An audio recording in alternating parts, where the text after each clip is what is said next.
ብትታየዋ ያጠቃላይዋ ቤተክርስቲያን 20% ብቻ ናት 80% አትታይም ቤተክርስቲያን ከኔና ከናንተ ጋር የሚኖሩ ግንስ ወገኖቼ እኔና እናንተ ማናያቸው ቅዱሳን አሉ እግዚአብሔር ያስቀራቸው ሰዎች አሉ እግዚአብሔር ራሱ ባወቀ የሰወራቸው እዚህ አካባቢ እኮ ቅዳሴ ድምጽ ይሰማል ትሉ የለ እዚህ አካባቢ እኮ የዕጣን ጢስ ይሸተናል ትሉ የለ ሰው ማያቸው ጤዛ ልሰው ደንጋ ተንተርሰው ድምጽ አራዊት ታግሰው ተዋጊዋና አሸናፊዋ ቤተክርስቲያን ይሏታል ዘ ሚሊታንት ቸርች ተዋጊዋ ይህ ምንኛ ያጽናናል ይህ ምንኛ ያበረታል ዘ ቪክቶሪየስ ቸርች አሸናፊዋ እቺ በውጊያ ላይ ያለች ቤተክርስቲያን ናት ተጋድሎዋን ያልጨረሰች አሸናፊዋ ቤተክርስቲያን ናት ሰይጣንን ያሳፈረች የዘንባባ ዝንጣፊ ይዛ እየዘመረች ያለች የማትቆረጥ የማትፈለጥ የማትለያይ አንዲት ቤተክርስቲያን እሷ አካል የሆነች በውስጧ የምንኖር እኛ ደግሞ ህዋሳት ብልቶች የምንባለን በኔና በእናንተ አካል ውስጥ ያሉ ህዋሳት ባንድ ላይ ነው የሚሰሩት ወይስ ተለያይተው ነው የሚሰሩት ሞት የክርስቶስን አካል እንዳቆረጠ የትኛው ሞት ነው በምድር ያለችው ቤተክርስቲያንስ በምን ደስ ይላታል ካላችሁ ሆይ ከብልቶች አንዱ ቢከብር ይላል ሌሎቹ ብልቶች ከከበረው ብልት ጋር አብረው ደስ ይላቸዋል ይላል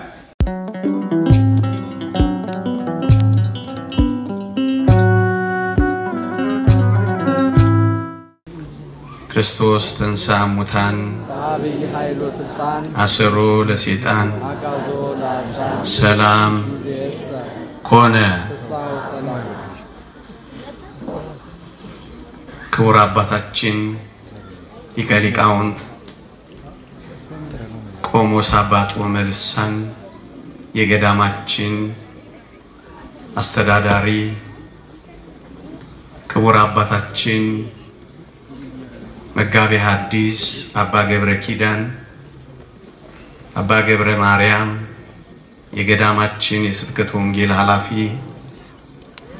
ታላቁ ሊቅ የኔታ መጋቤ ሐዲስ እሸቱ የሰዋሰው ብርሃን መንፈሳዊ ኮሌጅ የመጻሕፍት መምህር ክቡራን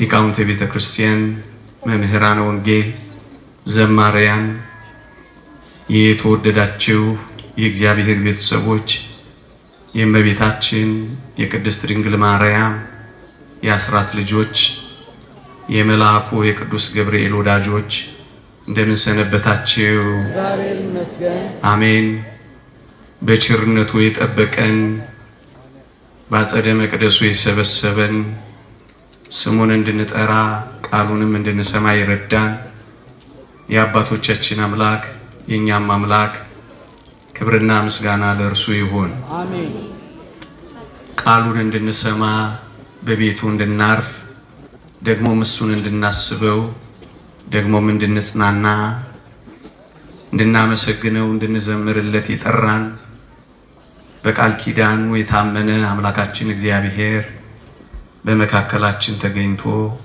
እንዲያስተምረን እንዲመክረን ቅዱስ ፈቃዱ ይሁንልን አሜን ታላላቅ መምህራን አሉ እኔ እንደ መግቢያ ጥቂት የእግዚአብሔርን ቃላት አስተዋውሳችኋለሁ ሰፊ ትምህርት በታላቁ ሊቅ ኋላ ላይ ይሰጠናል እኔ እንደ ስታርተር ነው የሚባለው አይደል እንደሱ እንደ ማስጎምጃ እንደሱ ጥቂት የእግዚአብሔርን ቃላት አሰማችኋለሁ እግዚአብሔር ከሁላችንም ጋር ይሁንልን አሜን በደስታ ወደ ተሰበሰቡት ወደ አእላፋት መላእክት ወደ ጻድቃን መንፈሶች ወደ በኩራት ማህበር ደርሳችኋል ይላል የሐዋርያው የቅዱስ ጳውሎስ መልእክት ወደ ዕብራውያን ሰዎች ምዕራፍ 12 ቁጥር 24 በዚህ ቃል መነሻነት ጥቂት የእግዚአብሔርን ቃላት እንማራለን ቤተክርስቲያን በሰማይ በምድር አንዲት ናት። የክርስቶስ አካል የሆነች ቤተክርስቲያን አንዲት ብቻ ናት። የክርስቶስ አካል አንድ ብቻ እንደሆነች ያልተከፈለች፣ ያልተሰነጠቀች፣ ያልተፈለጠች፣ ያልተቆረጠች አንዲት አካል ብቻ እንደሆነች የክርስቶስም ቤተክርስቲያን አንዲት ብቻ ነች። መንትያ፣ ቅጥያ፣ አምሳያ፣ ተወዳዳሪ፣ ተፎካካሪ፣ ተነጻጻሪ የሌላት አንዲት ቤተክርስቲያን ብቻ ናት። አንዲት ስትሆን አኗኗሯ፣ ሁኔታዋ የተለያየ አይነት ነው። ሊቃውንት እንዲህ ይላሉ ስለ ቤተክርስቲያን ሲገልጹ፣ አንዲት ብቻ ብትሆንም ይዘቷ፣ አኗኗሯ ግን ይለያያል ይላሉ። ለምሳሌ የምትታየውና የማትታየው ቤተክርስቲያን ይሏታል።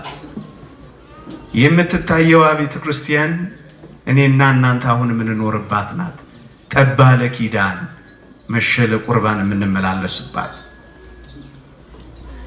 አሁን የተሰበሰብንባት፣ ቅዳሴ የምናስቀድስባት፣ ጉባኤ የምንዘረጋባት፣ ማህሌት የምንቆምባት እሷ የምትታየው ቤተክርስቲያን ናት። ዘ ቪዚብል ቸርች የሚሏት። ሁለተኛዋ የማትታየው ቤተክርስቲያን ናት። እቺ የማትታየው ቤተክርስቲያን በአይነ ስጋ የማትታይ በሰማይ ጉባኤ ያለች የቤተክርስቲያን አካልና ህብረት የሆነች ግን በአይነ ስጋ የማትታይ ነች። እቺ የትኛዋ ናት ካላችሁኝ አሁን በኃይለ ቃሉ በእግዚአብሔር ቃል የተቀስኩላችሁ ናት። በደስታ ወደ ተሰበሰቡ ወደ አእላፋት መላእክት፣ ወደ ጻድቃን መንፈሶች፣ ወደ በኩራት ማህበር ተብላ የተጠቀሰችው ናት። ድል የነሱ የሰማዕታት ማህበር ያሉባት፣ ያሸነፉ የሐዋርያት ጉባኤ ያለበት እሷ የማትታየው ናት ወገኖቼ።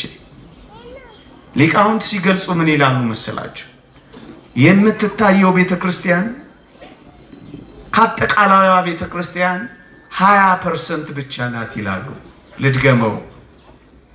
የምትታየው የአጠቃላይዋ ቤተክርስቲያን 20% ብቻ ናት።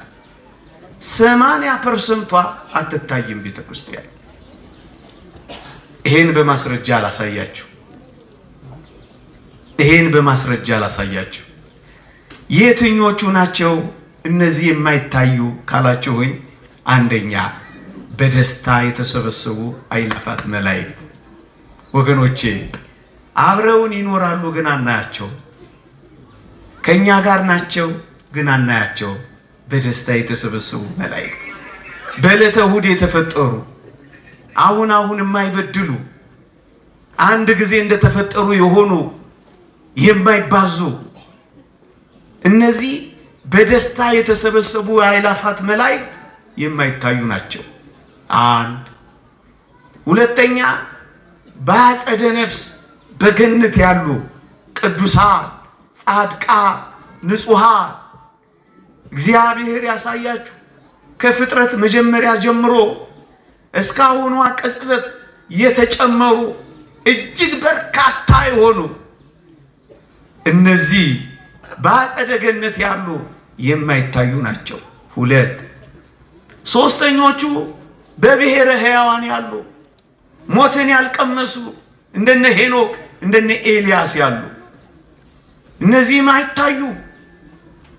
አራተኞቹ በብሔረ ብፁዓን ያሉ ከወንጌላውያን እንደነ ቅዱስ ማቴዎስ፣ ከባህታውያን እንደነ አባ ዞሲማስ ያሉ ያዩአቸው ሺህ ዓመት ሲሞላቸው የሚታደሱ ኃጢአት ያልሰሩ በብሔረ ብፁዓን የሚኖሩ እጅግ በርካታ ቅዱሳን አሉ ግን የማይታዩ። ደግሞስ በገጸ መሬት የሚኖሩ ከኔና ከናንተ ጋር የሚኖሩ ግንስ ወገኖቼ እኔና እናንተ ማናያቸው ቅዱሳን አሉ እየኖሩ አብረውን ግን አናያቸው አብረውን ጉባኤ ይሳተፋሉ ግን አንመለከታቸው ምናልባት በአንድ መቅደስ አብረን እናስቀድሳለን ግን አንረዳቸው ከገጸ መሬት የተሰወሩ ስውራን አሉ እንደማን ያሉ ለበዓል ያልሰገዱትን 7000 ሰዎች ለኔ ያስቀርቻለሁ እንዳለ እግዚአብሔር ያስቀራቸው ሰዎች አሉ ምእመናን እኔና እናንተ ኮርስ በርሳችን እየተያየን እኮ ነው ተስፋ ይቆረጥ ነው እናንተ እኛ እናንተን እያየን ነው የማይታዩ እዚህ መቅደስ ውስጥ አሉ እኔ ሰምቻለሁ አንዲት እህቴ ነግራኛለች ታማሚ ናት እዚህ ኪዳነ ምሕረት ደጅ ትጠናለች አይቻቸው አላውቅም እዛ ገዳም አለች ፊት ለፊት የመጡ አለች ወይ እንዴት ያምራ ግርማ ሞገሳቸው እስኪ ልሳለም ብዬ ቀረብ አልኩ አለች ማዛቸው ደግሞ እንዴት ያውዳል አለች ተሳልሜ በመገረም ከመቀጽበት ዞር ላለው አባይሉም ማለች ተሰውረዋል አጠገባችን ያሉ የተሰወሩ አሉ ወገኖቼ እነዚህ አምስተኞቹ ናቸው በየገዳማቱ እግዚአብሔር ራሱ ባወቀ የሰወራቸው እዚህ አካባቢ እኮ ቅዳሴ ድምጽ ይሰማል ትሉ የለ እዚህ አካባቢ እኮ የዕጣን ጢስ ይሸተናል ትሉ የለ እግዚአብሔር የሰወራቸው በገጸ መሬት ያሉ ስውራን አሉ የቤተ ክርስቲያን ጉባኤ አባላት ናቸው ደግሞስ ከሰው ተለይተው የሚኖሩ ግሁሳን የሚባሉ ደግሞ አሉላችሁ ሰው ማያቸው ጤዛ ልሰው ደንጋ ተንተርሰው ድምጽ አራዊት ታግሰው ውርጩን ሐሩሩን ቁሩን ችለው በእኔና በእናንተ መካከል በምድር መካከል ደግሞ የሚኖሩ አሉ ስድስተኛ ሰባተኛ እኔና እናንተ ነን በመውደቅ በመነሳት ተስፋ በማድረግ በመቁረጥ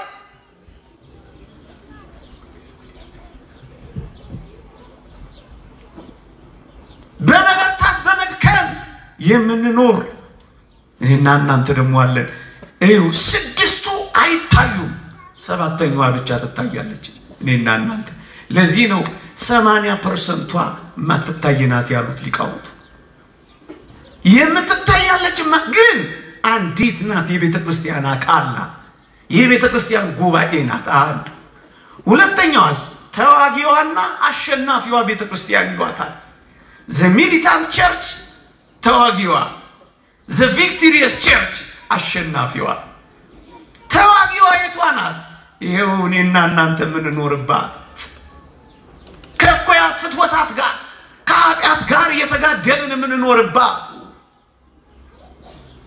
ካላውያን ነገስታት ካረማውያን ጋር በውስጥ ካሉ በውጭ ካሉ ከሃዲያን ጋር በውስጥ ካሉ መናፍቃን ጋር የምንታገልባት እቺ በውጊያ ላይ ያለች ቤተ ክርስቲያን ናት ተጋድሎዋን ያልጨረሰች ያቺኛዋስ አሸናፊዋ ቤተ ክርስቲያን ናት ሰይጣንን ያሳፈረች የዘንባባ ዝንጣፊ ይዛ እየዘመረች ያለች ዙፋኑን የከበበች ከድካሟ ያረፈች መከራ ብትቀበል መከራውን ድል የነሳች ያሸናፊዋ ቤተ ክርስቲያን በላይ ያለች ድል የነሳች ድል ለነሳው በቤቴ አምድ እንዲሆን አደርጋለሁ ድል ለነሳው መናን መግበዋለሁ ድል ለነሳው በዙፋን ያስቀምጣለሁ እያለ የተናገረላቸው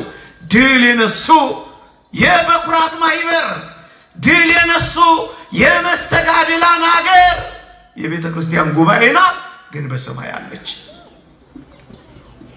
ሶስተኛ አይነቷስ የላይኛዋና የታችኛዋ ትባላለች የታችኛዋ እኛ ምን እንኖርባት የላይኛዋስ ከመሰዊያው ስር ያለች ዙፋኑን የከበበች እሷ በላይ የምትኖር ልቧን ያሳረፈች እኛስ ልቦናችንን ወደ ሰማይ መንገድ ያቀና ከዛሬ ነገን እንሄዳለን ብለን ተስፋ ያደረግን ሙሽራችንን የምንጠባበቅ በታች ያለን ግንስ አንዲት ቤተክርስቲያን ነች የማትቆረጥ የማትፈለጥ የማትለያይ አንዲት ቤተክርስቲያን ወገኖቼ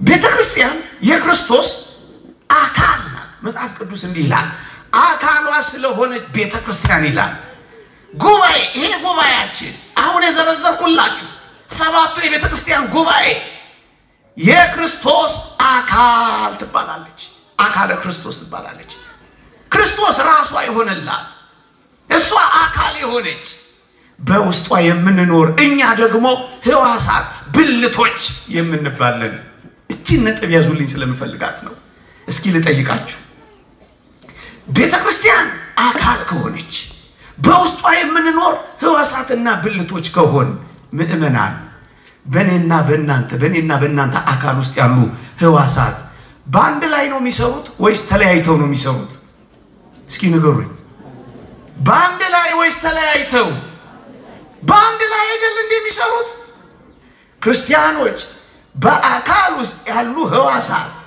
በአካል ውስጥ ያሉ ብልቶች በአንድነት የሚሰሩ ከሆነ አካሉ በሆነች ቤተክርስቲያን ውስጥ የሚኖሩ ሕዋሳት መላእክት በደስታ የተሰበሰቡ ያላፋት መላእክት የጻድቃን መንፈሶች የበኩራት ማይበር የመስተጋድላ ሀገር እነዚህ ሕዋሳት በአንድነት እኮ ነው የምንሰራው ወገኖቼ እደግመዋለሁ በአንድ አካል ላይ ያሉ ሕዋሳት በአንድ ላይ የሚሰሩ ከሆነ ቤተክርስቲያን ውስጥ የሚኖሩ በሰማይ ይኖሩ በምድር አሸናፊ የሆኑ ተዋጊ በላይ ይኖሩ በታች አንድ ላይ ነው የምንሰራው አንድ ላይ ነው የምንኖረው ሕዋሳት ተለያይተው የማይሰሩ ከሆነ ምእመናን በቤተክርስቲያን ያለን አሁን የጠቀስኩላችሁ በሙሉ በአንድነት ነው የምንሰራው አንድ ላይ ነው ለዚህ ነው በደስታ ወደ ተሰበሰቡ ወደ አእላፋት መላእክት ደርሳችኋል ከመላእክት ሀገር ከመላእክት ሕይወት እየገባን እኮ ነው ምእመናን ለዚህ እኮ ነው ስብሐት ለእግዚአብሔር በሰማያት ወሰላም በምድር ስምረቱ ለሰብ አብረን በቤተልሔም የዘመርነው አብረን መሆን እኮ ስለጀመርን ነው አብረውን አሉ አብረን ወደ ጻድቃን መንፈሶች ደርሳችኋል አብረን ምእመናን ይህ ምንኛ ያጽናናል ይህ ምንኛ ያበረታል ወገኖቼ አንዳንዶች በሞት ምክንያት ይሄ ግንኙነት የሚቋረጥ ይመስላቸዋል እደግመዋለሁ ሞቱ እኮ በቃ አበቁ እኮ በቃ የሉም እኮ በቃ ተቋርጧል እኮ በቃ ሊሉን ይከጅላሉ ወገኖቼ ምንም እንኳን በአጸደ ነፍስ በብሔረ ሕያዋን በብሔረ ብፁዓን ቢኖሩም ቅሉ በሞት ምክንያት ቤተክርስቲያን የሚቋረጥ አንድነት የላት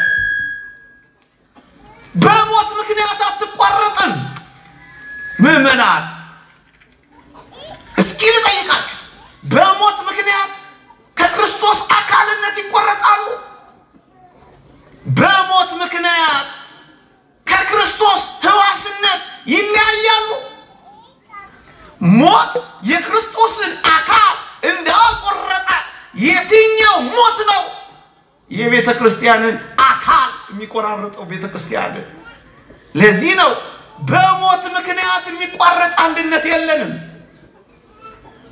በሞት ምክንያት አካለ ክርስቶስ እንደማይቆረጥ ምእመናን ለዚህ ነው አብረን የምንለው እነዚህ በሁለት የመጽሐፍ ቅዱስ ኃይለ ቃላት ላስረዳና ትምህርቴን ወደ ማጠቃለል እንደረደራለሁ ፀሐይ ላይ ብዙ እንዳላቅ እስቀምጣችሁ የኔታ ምስላሉ ስሙኝ አብረን መሆናችን አንድ ላይ መሆናችን አንድ ላይ መስራታችን በሞት ምክንያት የሚቋረጥ ሕይወት እንደሌለን ለማስረዳት እነዚህን ጥቂት ነጥቦች ይዋቸው።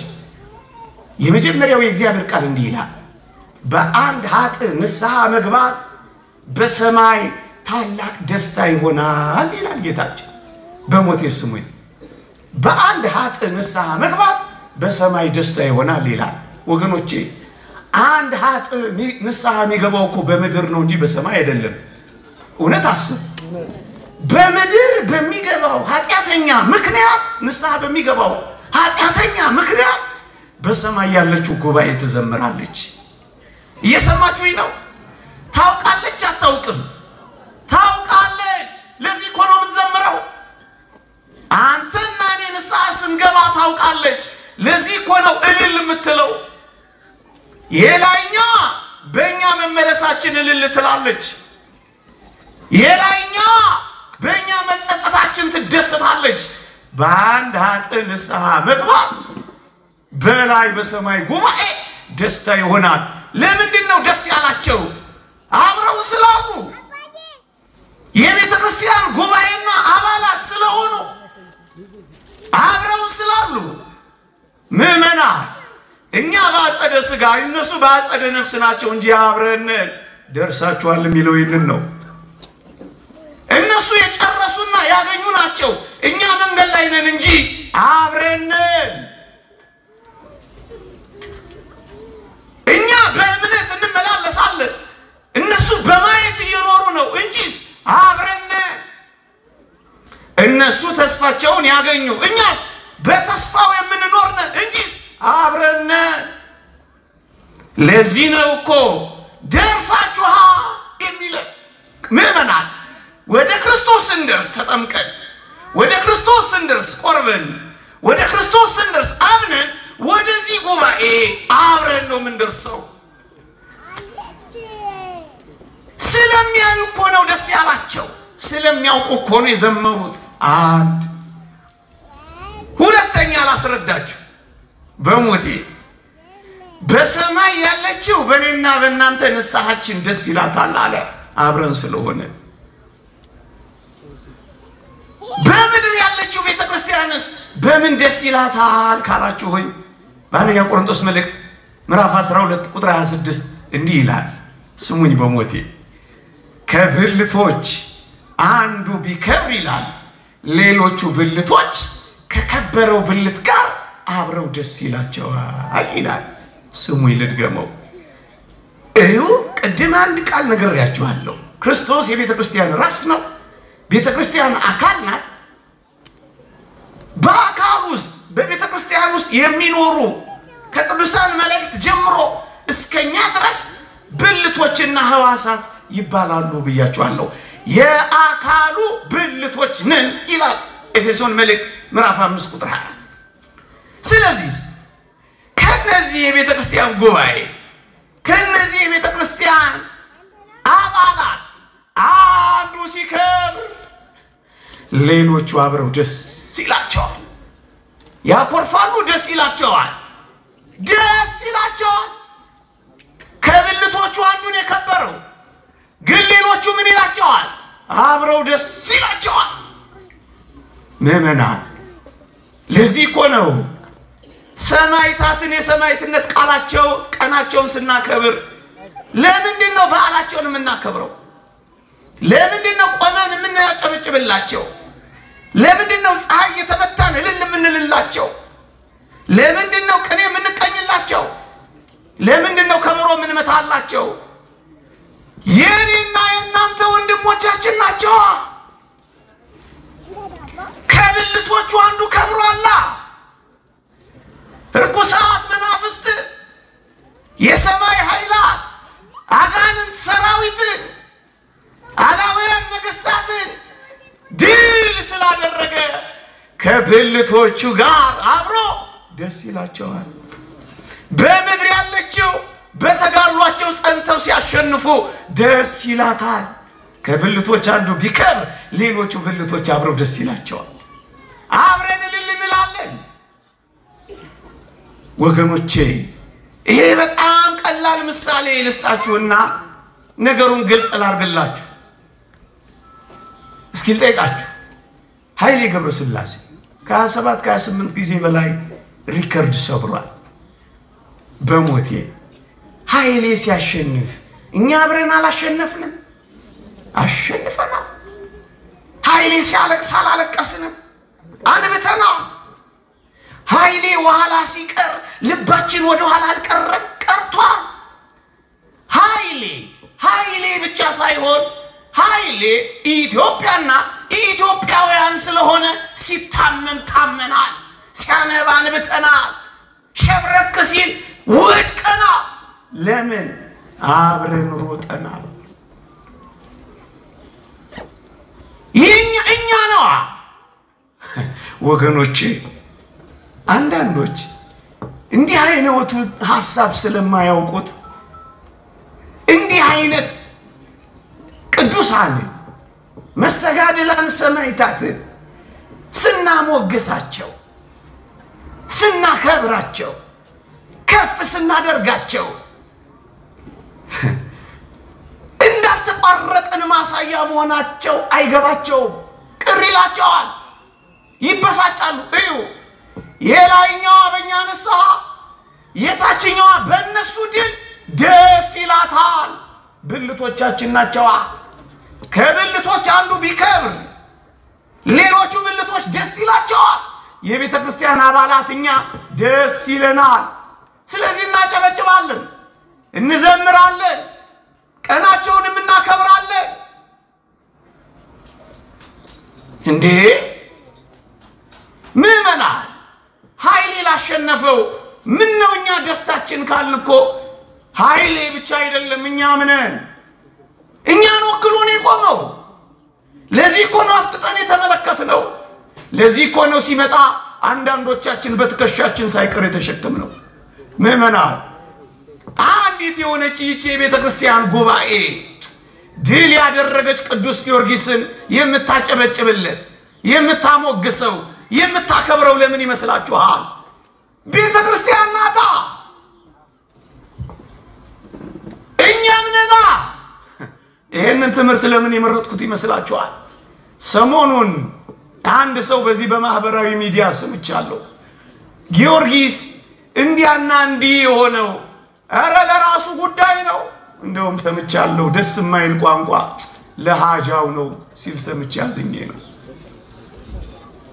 ክርስትና እንደዚህ ነው የሮጠው ኃይሌ ኢትዮጵያ ከነበረ የተጋደለው ጊዮርጊስ ቤተ ክርስቲያን አይደለች ብልቶች ሁሉ ከከበረው ብልት ጋር ደስ ሊላቸው አይገባም ይሄ ምን ያስቆርፋል ይሄ ምን ያበሳጫል ይሄ የራሱ ጉዳይ ያስብላል ምዕመናን ክርስትና ማያውቋት ቤተ ክርስቲያንን አልተረዷት እስኪ እንኳን አይደለም ፍጽምት በሆነችው በአዲስ ኪዳን ስለ አብርሃም ላንሳላችሁ አብርሃምን እግዚአብሔር እንዲህ አለው ለበረከቱን የሚባርኩን እባርካለሁ የሚረግሙንም ረግማለሁ ለበረከቱን ያለው አይደለምን እንግዲያውስ አብርሃም ለራሱ ጉዳይ ለሃጃው ይመስላችኋል ለቋንቋው ይቅርታ እንደው ለሱም ልጠይቅለት እንጂ አይደለም አብርሃም ለእስራኤልም ጭምር ነው ወገኖቼ ለዚህ እኮ ነው የአብርሃም ስም ሲነሳ እግዚአብሔር የሚራራው እስራኤል ምን አሉ አብርሃምን አስበው ይስሐቅን አስበው ያዕቆብንም አስበው ሲሉት እግዚአብሔርም ሊያደርገው ስላለው ጥፋት ራራ ይላል አብርሃም ለእስራኤል ለራሱ ጉዳይ ነው አይደለም ለበረከቱና ያለው ዮሴፍ የእግዚአብሔር መሆኑ ለራሱ ብቻ ይመስላል አይደለም እናስ ለግብጽ ጎረቤት ሁሉ ሳይቀር ነው የተረፈው አንተ ክርስትና ይተርፋል ወደ ሌሎች ይሸጋገራል ሌሎችን ይማርካል ዮሴፍ ለጠሉት ጠላቶች እንኳን ተርፏል አንተ ለባዳን ጎረቤቶች ሁሉ ተርፏል ስለ ዮሴፍ አቢዳራ እንኳን ሳይቀር ተባርኳል ለራሱ ጉዳይ ይሄ ወንጌል ነው ይሄ ክርስቶሳዊ ነው ወንጌላችን እኮ እንዲህ አይልም። በሞት ያላስታውሳችሁ የሐዋርያት የሥጋቸው ቅድስ የነፍሳቸው ቅድስና ለሥጋቸው የሥጋቸው ቅድስና ለነፍሳቸው ተርፎ ለሥጋቸው ተርፎ የሥጋቸው ለጨርቃቸው የጨርቃቸው ለጥላቸው ተርፎ ታስታውሱ የለ ሕሙማንንና በሽተኞችን እነሱ በሚያልፉበት ቦታ ያመጡ ያስተኛቸው ነበር። ጥላቸው ጨርቃቸው እንኳን ሳይቀር ለሌሎች ይተርፍ ነበር። ለሐጃቸው ለራሳቸው ጉዳይ አይደለም፣ ለሌሎችም ጭምር እኮ ነው። ክርስቶስን ምን መስለው ክርስቶስ ለሁላችን እንደሆነ ቅዱሳን ደግሞ ለሁሉ እኮ ነው የሚሆኑት። በሞቴ አንድ እግዚአብሔር ቃል ጨምሬ ላስታውሳችሁ። ነብይን በነብይ ስም የተቀበለ የነብዩን ዋጋ ይወስዳል፣ ጻድቁን በጻድቅ ስም የተቀበለ የጻድቁን ዋጋ ይወስዳል አይልምን? እንደ መነኮሳት ተዳህለሊት እንደ ባታውያን ምንኖ ጥሪት ለሌለ ለኛ በትራስና በደንገል ለምናንቆራፋ ለምናንቀላፋ ለኛ ጻድቁንና ነብዩን ስንቀበል የጻድቁንና የነብዩን ዋጋ ይወስዳል ነው የሚለው። ዋጋ ይወስዳል ለኛም ጭምር ነው። እግዚአብሔር ፍቅር እኮ ስለሆነ ነው የሚመራ። እውነት እውነት እላችኋለሁ ዋጋው አይጠፋበትም። ይሄ ወንጌል ምንድነው? ዋጋው አይጠፋበትም። ጥልቅ ፍቅር እንደነሱ ባይኖረንም ትጋሃ ሌሊት እንደነሱ ባይኖረንም ጥልቅ ሕይወት እንደነሱ ባንጋደልም ነገር ግን ጥቂት በመንገዳቸው ስለዘከርናቸው ስላገዝናቸው እግዚአብሔር ፍቅር ነው ዋጋቸውን ጥቂት ያካፍለናል። ለራሳቸው ጉዳይ ነው አይደለም። እንዲህ አይነት ምዕመናን ቤተክርስቲያን ማለት አሁን ያልኳችሁ ናት። የላይኞቹ በንስሐችን የላይኞቹ በንስሐችን የታችኞቹ በድላቸው አብረን የምንኖር ነን። አብረን ደርሳችኋል እኮ የሚለን ለዚህ ነው። እንደውም አንድ ሊቅ ምን ይላል መሰላችሁ? እንደነዚህ ስላሉ መስተጋድላን ሲናገር እነርሱ ተሰቃዩ እኛ በድላቸው ደስ አለን፣ እነርሱ ታገሉ እኛ በደስታ ዘለልን፣ የእነርሱ አክሊል የኛና የቤተክርስቲያን አክሊል ሆነን ይላል። ቤተክርስቲያን እቺ ናት ምዕመናን። ለዚህ እኮ ነው የምንመሰክርላቸው፣ ለዚህ እኮ ነው የምናሞግሳቸው። እንኳን በአዲስ ኪዳን ያሉ አስደናቂ ሰማዕታትን ቀርቶ ወገኖቼ ጻድቁ ኢዮብ እንዲህ ይላል። ምን ይላል? ድሃውንና ችግረኛውን ስለረዳው ፈንታ ይላል መጽሐፈ ኢዮብ ምዕራፍ 29 ቁጥር 11 አንብቡት።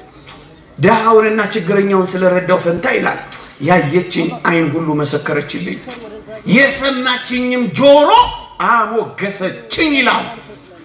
እንጀራን ቆርሶ ስላበላ ውሃን ቀርቶ ስላረካ ያየችው አይን ሁሉ አሞገሰችው፣ መሰከረችለት።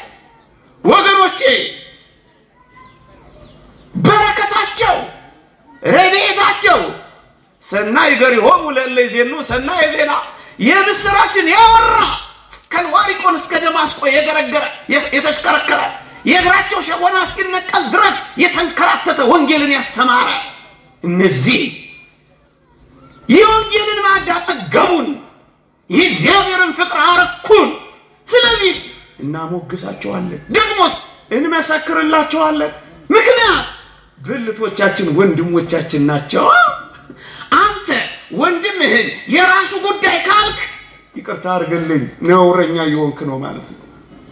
ወንድምህን እንኳን ለሃድ የራሱ ጉዳይ ካልክ ችግር አለ ማለት ነው። ግድ የለም ችግር አለ፣ ችግርም አለ።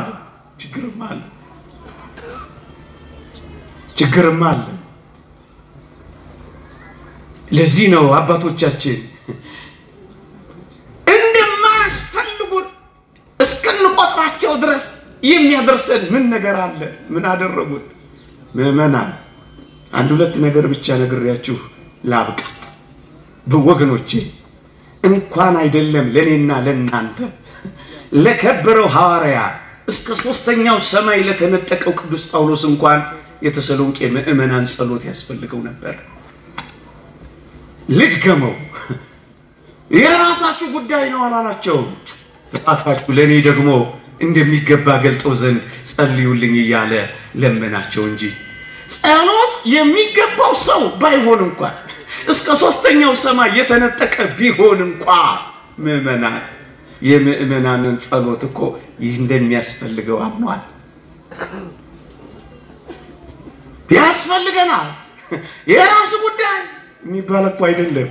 ይሄንን እርግጥ አድርጎ የሚያስረዳን አንድ እግዚአብሔር ቃል አንሳላችሁ በሞት እንዲህ ይላል እዛው አንደኛ ቆሮንቶስ መልእክት ምዕራፍ 12 ላይ አይን እጅን ጆሮም እግርን አታስፈልገኝም ሊለው አይችልም ይላል። አንዱ ብልት ሌላውን ብልት የራሱ ጉዳይ ሊለው አይችልም። አይን እጅ ጆሮ እግርን አታስፈልገኝም ሊለው አይችልም። ወንጌል እኮ ነው ማነብላችሁ። አንዱ ብልት ለአንዱ ብልት ያስፈልጋል። ለዚህ እኮ ነው አንዱ ብልት ሲከብር ክብር ሲጎናጸፍ ክብር ሞቱ ለጻድቅ በቅድመ እግዚአብሔር በእግዚአብሔር ዘንድ የከበረ ሞት ስለሆነ ክብር ነው የሚባለው። ቅዱስ ዮሐንስ አፈወርቅ ነው ፍጽምና አገኙ ነው የሚላቸው። እንዲህ አይነት ጻድቃን ሰማዕታት ሲያርፉ ክብር ነው የሚባለው ወገኖቼ። እንደዚህ ከከበሩት ጋር አብረው ደስ ይላቸዋል። አታስፈልገኝም ሊለው አይችልም እኮ ነው የሚለው። እንዴት ነው አይኔ እጄን አታስፈልገኝም ልትለው የምትችለው? የራስ ጉዳይ ብላ ልታባረው የምትችለው? ይሄ ከሆነ እኮ ቅድም እንዳልኳችሁ በአንድነት የማይሰሩ ህዋሳት እንደሌሉ ሁሉ ከቤተ ክርስቲያን አካልነት የተቆረጡ ከቤተ ክርስቲያን ጉባኤ የወጡ ወንድሞቻቸው እንደማያስፈልጓቸው የናቁ አሁን እነዚህ ክርስቲያን ወገን ይባላሉ። እንደውም ትርጓሜ ወንጌላችን አንድ አስደናቂ ቃል ይናገራል። ምን ይላል? ይሄን ሲተረጉም በጣም ይገርማል።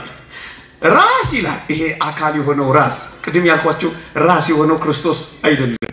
ይሄ አካል የሆነው ራስ አይንን አታስፈልገኝም እጅንም ሂድልኝ እግርንም ጥፋልኝ ቢለው ይላል ራስ ሆኖ አይቀጥልም ይላል። ምክንያቱም አይን የለም እግርም የለም እጅም የለም ራስ ሆኖ አይቀጥልም። ምክንያቱም ራስ ስለሆነ ብቻ ቆለል ሲል ጨፍልቀው ይጥሉታል ይላል። አይን አይቶ እጅ መክቶ እግር ሄዶ ካላዳነው በቃ ራስ ሆኖ መቀጠል አይችልም። ስለዚህ ለራስ አይንን እጅን እግርን ያስፈልጉታል።